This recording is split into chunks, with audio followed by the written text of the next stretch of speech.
Today we come to the book of Daniel. It's a very strange book in the sense that it's a very familiar book. Every Sunday school kid knows Daniel and the lion's den and the stories. And yet, it's a very unfamiliar book because the prophecies in the second part of Daniel baffle Christians, right? So in one sense, easy book. Another sense, almost totally impossible to understand without spiritual understanding, okay? Now, the first part of the book of Daniel is about his life, about Daniel. The second part is about his visions or dreams, right, which are prophetic. Now, this book is often said to be the key to biblical prophecy. You know some of the principles, it will help you understand prophecy. Now, this book is written in two languages. Only two books in the Bible are written in two languages, Ezra and Daniel. The two languages are Aramaic and Hebrew, right? In these two books, there are two languages. What is Aramaic? Aramaic is the common language of that region, that whole area. Can we say the global language in those days in that part of the world? Aramaic is a cousin, linguistically speaking, with Hebrew, right? But it's a different language. And so, in the first part, chapter 1 of this book of Daniel, written in Hebrew, and then chapter 8 to 12, the last part, the visions part, the hard to understand part, Hebrew again. The easy part, the stories, chapter 2 to chapter 7, written in Aramaic. What's the purpose? I don't know. Maybe the Aramaic part, let the public read it. The people in those days wanted to read what Daniel wrote, and the Aramaic part they would understand because there was no translated Bible. So they saw the Aramaic part. Oh, it's very interesting. Daniel's life, amazing, right? But the prophecy part is in Hebrew, and so the non-Hebrews could not read it, which is good because, I mean, honestly, you couldn't understand it if you were not a child of God, and you could care less anyway, right? So please don't ask a non-believer to read the prophecy part of Daniel. You just totally confuse him. Now, before we go into the nit and grit and confuse ourselves, let's see the big theme of the book of Daniel. The big theme is kingdoms. God allows kingdoms to rise and to fall. Ultimately, all right, every kingdom goes through the same cycle. God allows it to rise. When men have power, they have pride. When they have pride, they become cruel, they become corrupt, and they cause misery to their people, and then God brings them down and brings another one up. Okay, we study in Chinese history the dynasties. They start pretty well. Then after a while, they go into that cycle of corruption and power and cruelty and etc. And then God brings them down. So basically the theme is ultimately all human kingdoms are going to fail us. But ultimately, in the end of time, whenever that will be, there will be one kingdom, God's kingdom. That's what this book's all about. All right, so many kingdoms here. You see, every dream is about different kingdoms coming up, rising, right? And now one replaces it. And then at the end of it all, one kingdom is going to come up. And that's God's kingdom, bringing not pain, but peace, right? So I hope that you see the big picture. And if anytime you lose the big picture, you lose it all. And you see God ultimately has a plan for us, that we will live in the ultimate kingdom of God. Be patient, right? Now, basically, there are certain sub-themes, I would say, okay? Sub-themes. The big theme is that. The sub-theme is there are three stories of faithfulness. In chapter 1, how Daniel and his three friends refused to eat the food of the pagans, right? Then in chapter 3, the three friends of Daniel refused to bow to the idol. And then lastly, chapter 6, Daniel himself refuses to pray to the king.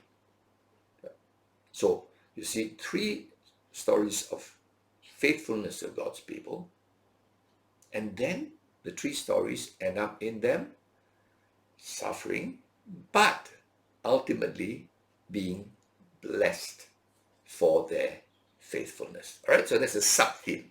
Faithfulness leads to some suffering, but ultimately blessing. Okay, so that's one of the sub-themes. There is a second sub-theme. It shows that suffering comes because of super arrogant kings, right? And then we see that in chapter 4 and chapter 5, when Nebuchadnezzar thinks that he's like God, right? See, when you get power, that's what you think. And then God has to bring him down. And then chapter 5 shows his son, Belshazzar, drinking from the holy vessels of God's temple in an orgy. Who does he think he is, right? Using God's vessels for an orgy. God hammers them down. Okay? Well, Nebuchadnezzar becomes a beast, like an animal for 7 days. Mental problem. His son gets killed that very night. He fools around with God's holy vessels, right? So what is it? Sub-theme. Sub-theme is these kings, after a while, think they're like gods. They become like beasts, right? Instead of subjecting to God, they want to be gods. Sub-theme, huh? What other sub-theme? It shows us that another sub-theme is the visions. The visions show that ultimately there will come a kingdom. Ultimately. At the end of time, there will be a kingdom. And that will be eternal kingdom. Amazing one. Okay? Sub-theme again. Enduring kingdom. Everlasting kingdom. Okay? So these are the three sub-themes in the big theme. Okay? Now, let's look at Daniel. Who was Daniel? Daniel was a teenager probably when the Nebuchadnezzar, the Babylonian king, conquered Jerusalem, hadn't burned it yet, and he took out the royal, the elite of Jerusalem. And Daniel, being of the royal line, all the princes, and many, kings had a lot of wives and a lot of princes, and the princes were taken out, right, to Babylon.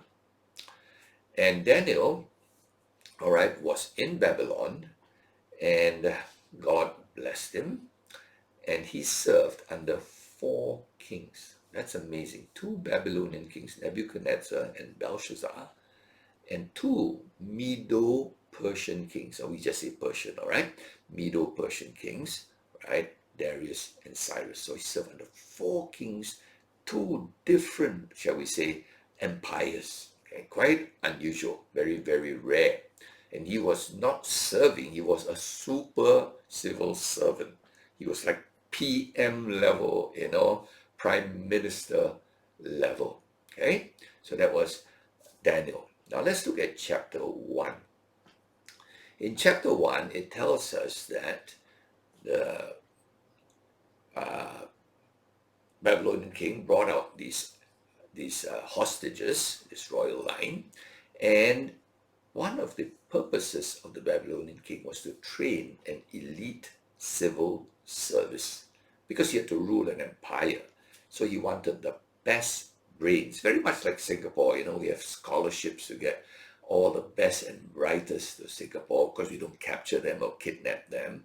We entice them with scholarships. Right? In those days, they used a different source of getting what we call good brains, good manpower. So they get the best and brightest from different places, hostages, and then they are brought into the king's court and they are selected like interview, like a scholarship interview. And then Daniel and his three friends, okay, all royal line, royalty, or probably teenagers. That's the best time to indoctrinate. And like in Singapore, we give scholarships to teenagers, usually in secondary school, so their brain becomes Singaporean. And one day, hopefully, they stay in Singapore and increase or give us a better genetic pool of bright people, right? So same thing, same old, any wise ruler would do that, okay? And one of the first things they did to Daniel and his friends was to change their names, okay? You'll find the name Daniel, it ends with L, that's God. Mishael, another guy there, all right? L. And two of them ended with Yah, right? Hananiah, right? Azariah, right? That is Jehovah, okay? Jehovah. So basically, they changed their names from the names of their gods to the name of Babylonian gods. So they had new names. Daniel became Belteshazzar, which is the name of a Babylonian god.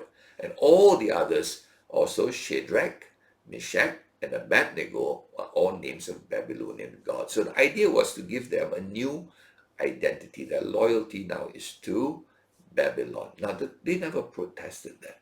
What's in the name anyway? You can call me anything you like. That's your choice, right? But when they were put into the college, all right, or this elite school to be trained, one of their things was their diet. They wanted them to look impressive, big and strong guys, so they would get lots of meat and the best, finest food. But being Jews, they couldn't eat food that was not kosher, was not killed according to Jewish law. The blood had to be shed and killed. Animals had to be killed in a certain way, and only certain animals could not be eaten too.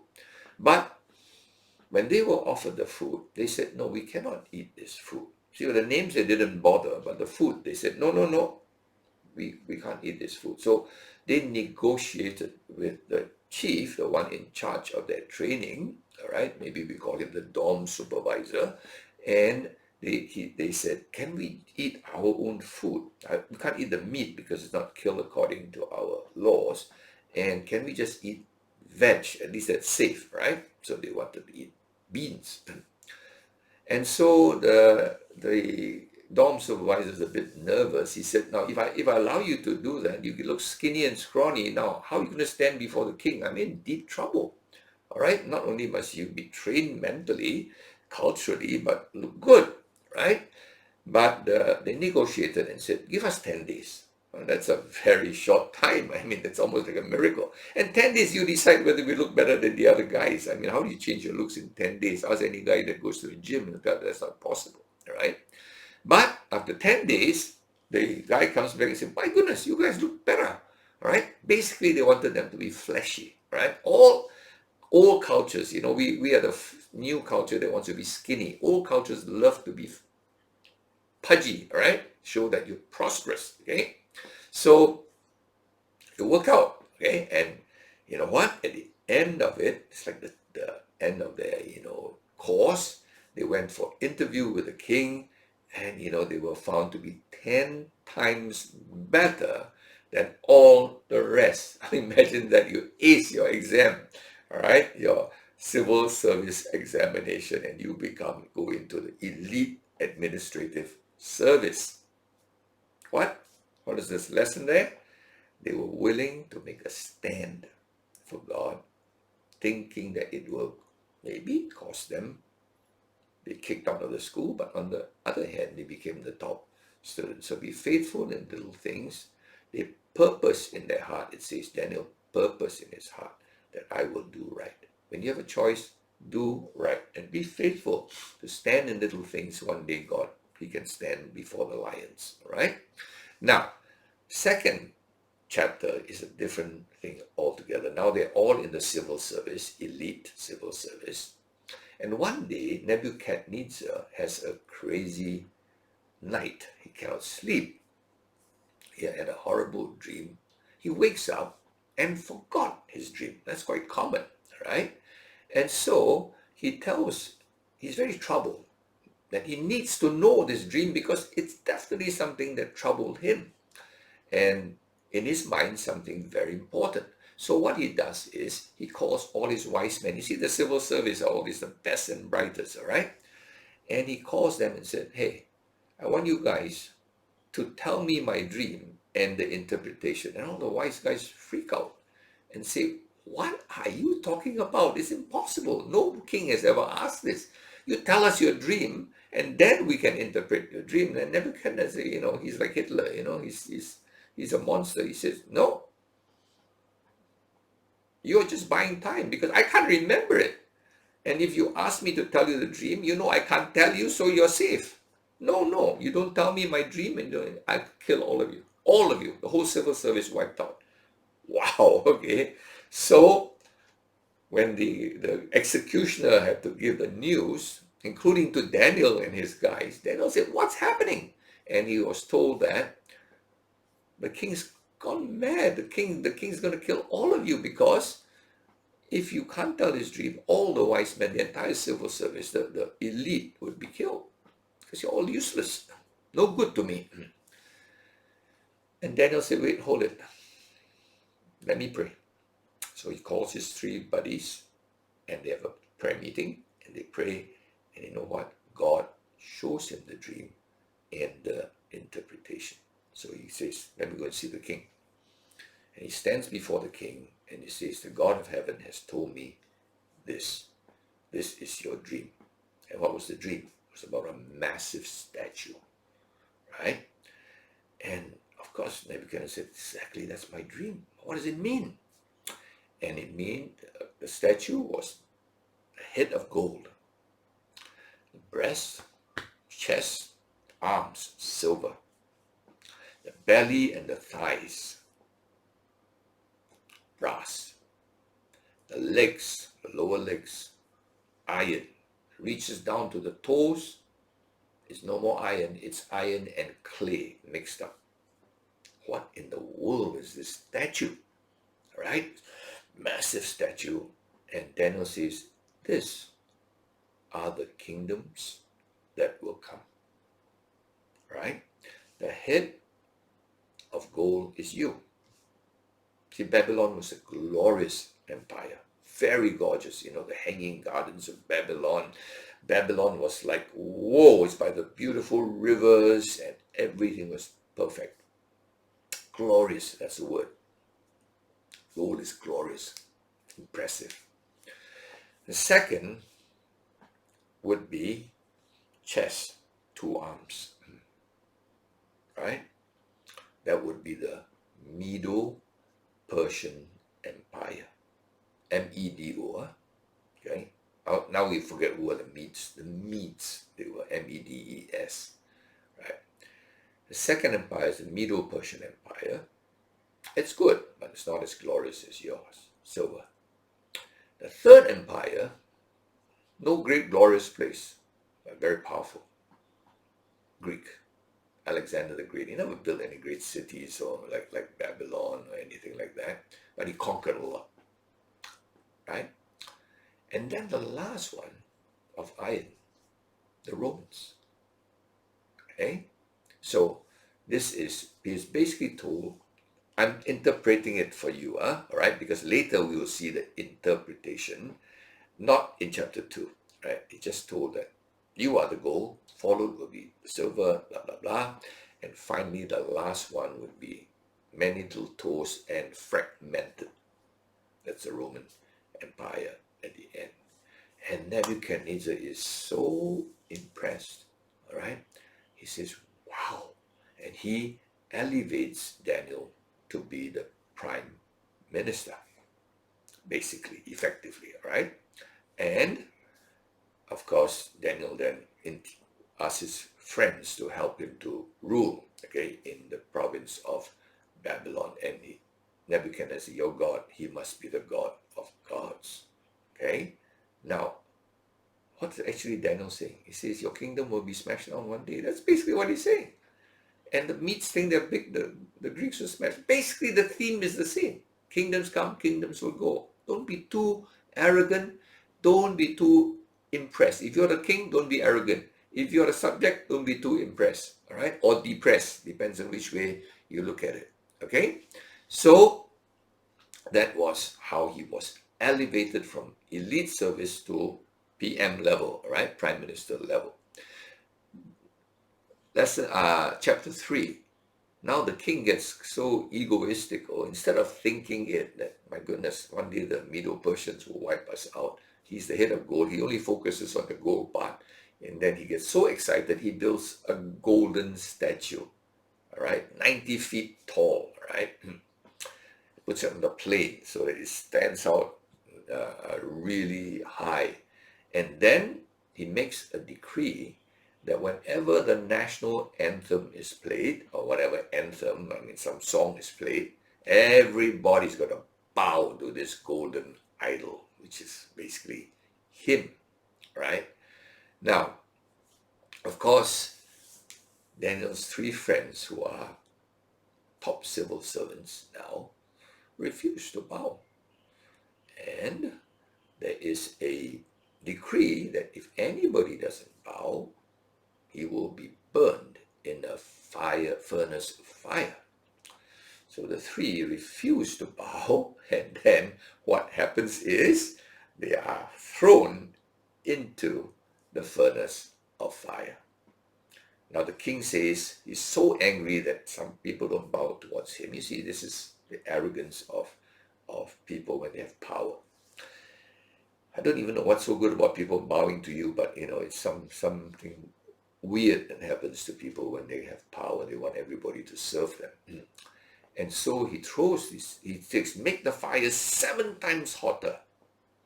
This is stupid. I mean, you want to torture someone, make the fire slow, right? 7 times you kill him straight away. There's no torture. It shows idiots become kings, right? And so he throws them in the fire, but he realizes they're not dead. In fact, he somehow peeps through the door of the furnace, and he sees they're walking around, and there's not 3 of them, there's 4 of them walking in the fire. That's ridiculous. And one of them, he says, looks like the Son of God.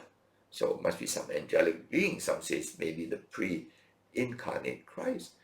And then he calls them out, and they come out. They don't even smell of smoke. Not you guys smoke cigarette, you can smell smoke. In the furnace, they don't smell smoke. And he comes out and says, my goodness, your God must be the God.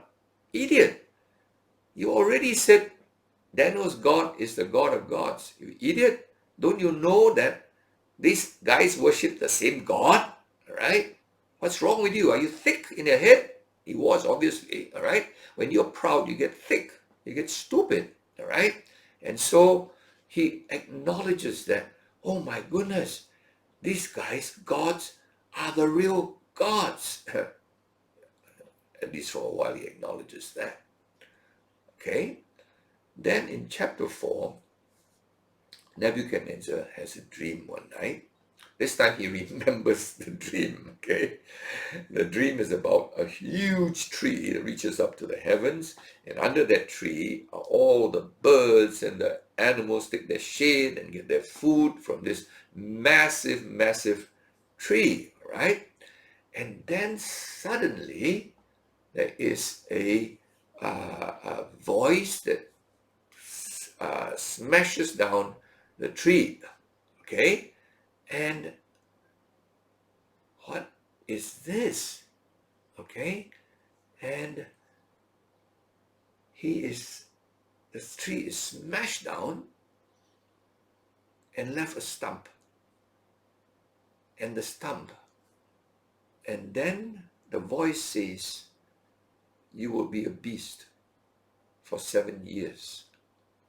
Right? Now, he's troubled. He doesn't know what all this is.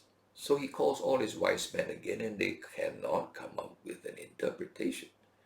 Finally, Daniel pops up and interprets the dream for him. Of course, Daniel is very embarrassed to tell him, hey, king, this big tree is you. God bless you.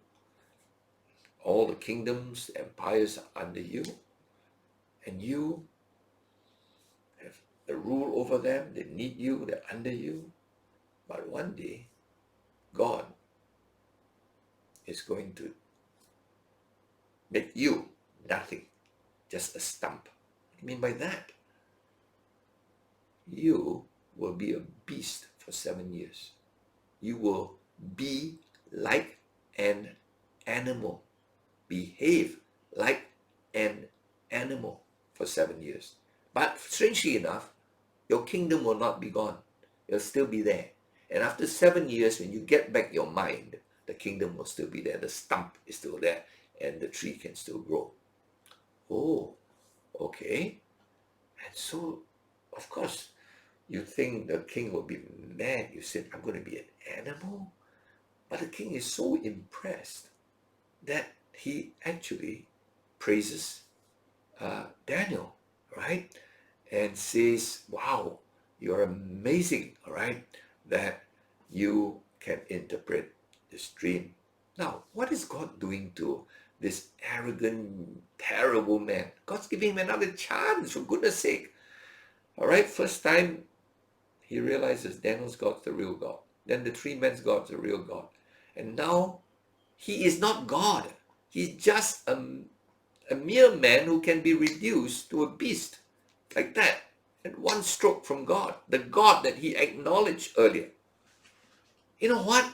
The thick brain of his, so proud, cannot digest it. Cannot figure. You tell a proud man his problems, I don't think he gets it. Right? He's so full of himself, we use that word, that nothing else can get in. Okay?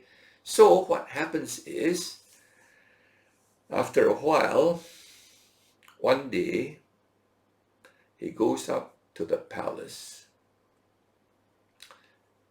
After this, 1 year later, he looks around and said, look at my empire.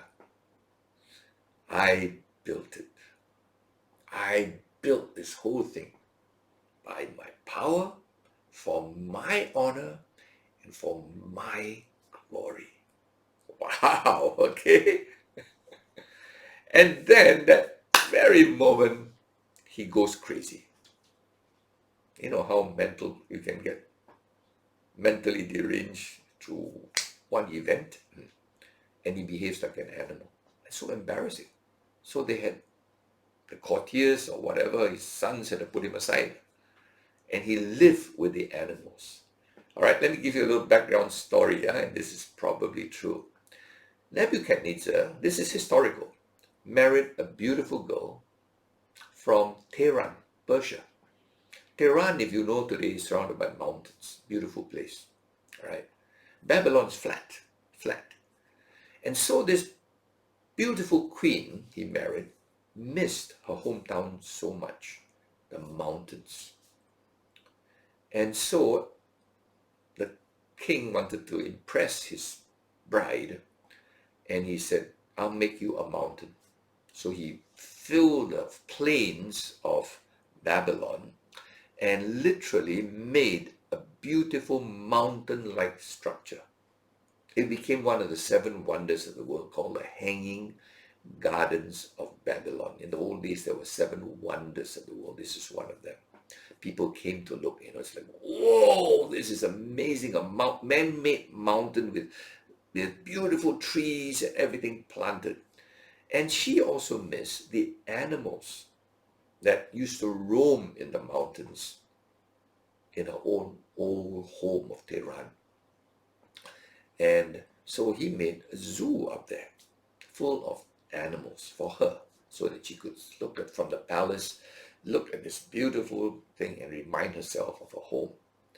And the story is probably that Nebuchadnezzar ended up in that zoo up there with the animals, right, for 7 years. Says his fingernails grew like birds' claws. That's possible. If he recluses, the fingernails go really long after a while. Right? Hair gets shaggy, and he became deranged. But after 7 years, when he acknowledged, I don't know how, that he is not God, there is a God in heaven. And then he was mentally normal again and became king again. Wow, all right. This is so bizarre, that you just can't get it. All right. In fact, I like one part that Daniel said to him, right, when he interpreted the dream. Let me read to you Daniel chapter 4, verse 17. It's almost when he's interpreting to the king. Imagine a man telling the king, Daniel 4, verse 17. Let me see that. Yeah. This is Daniel telling him, but before he became an animal. The sentence is by decree of the watchers, the decision by the word of the holy ones, to the end that the living may know that the Most High rules the kingdom of men and gives it to whom he will and sets over it the lowliest of men. How do you like that? How do you like your civil servant to tell the emperor, right? Let me tell you, this tree, God's going to chop it down. And the tree is you. And the reason is, God wants you to know that it is God that allows you to be where you are. He sets you up. And you know who he usually chooses? The lowliest of men. I think the thick numbskull of this guy, full of pride, never got it. Right? But when I read it, I was amused. Right? He's walking around strutting his thing like, wow, I'm so smart, I conquered all this. And God said, you know what? I put idiots up there. Right? I don't know why people want power. It's the worst place to be. Right? I don't get it, But anyway, a lot of people fight for power. Right? Okay, so story number one, he's humble. And he dies. Nebuchadnezzar dies. His son, Belshazzar, not Belteshazzar, Belshazzar. Belteshazzar is Daniel. Belshazzar, as all the king, all the gods have that name, something like that. Becomes the next king. And he's going to celebrate. It's an orgy. Wine is drinking, and he needs beautiful cups for his beautiful wine. And he calls, get up the golden cups from where my father took out of the royal of the holy temple in Jerusalem. Those beautiful cups for serving God.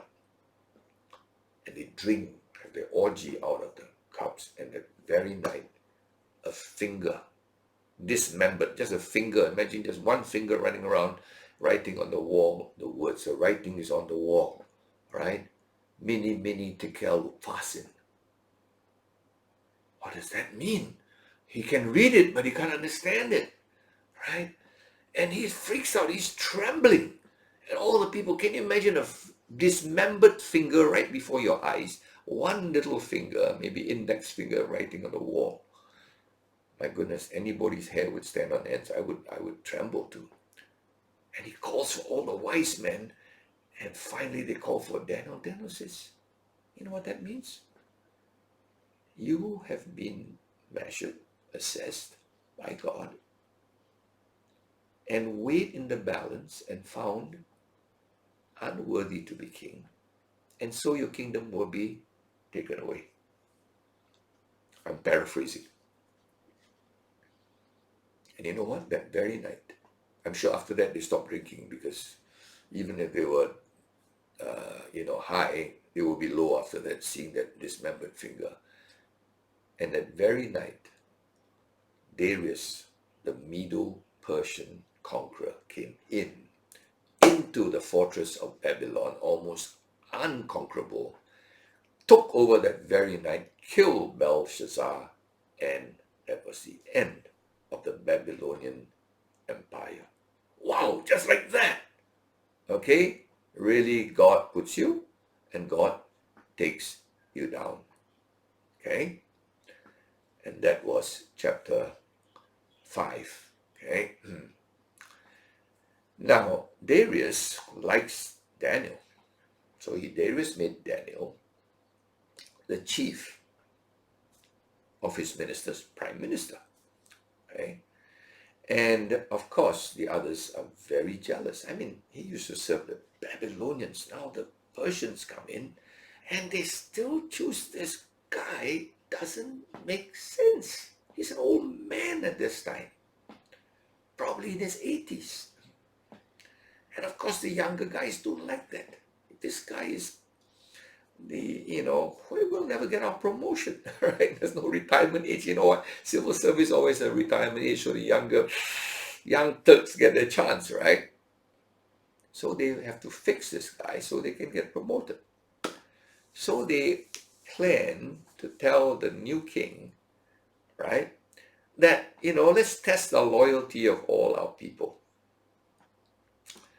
Make a decree that nobody is to seek the help of any other authority, God, power, whatever, except you. In other words, prove their loyalty is to you, not some other outside power. They knew that's the only way they could fix Daniel because he's incorruptible. So the best way to fix him, very simple. They knew he would pray because he was a public prayer. Every day, 3 times a day, he would go up to his room, windows wide open, pray towards Jerusalem. Public. He never denied his faith and his God. And when the decree was made, he did it again. Stood towards Jerusalem and prayed to his God. And they reported him. And the king said, tried to get out of this, because the decree was, if anyone within the 30 days sought help from any other, he should be thrown into a lion's den.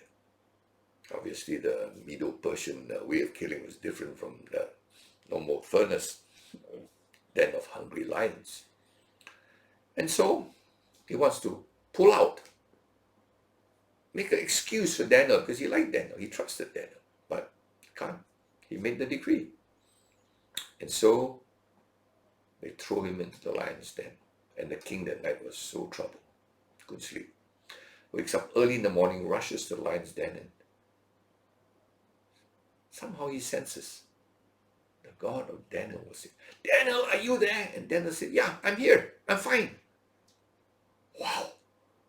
And they open the door, and Daniel comes out.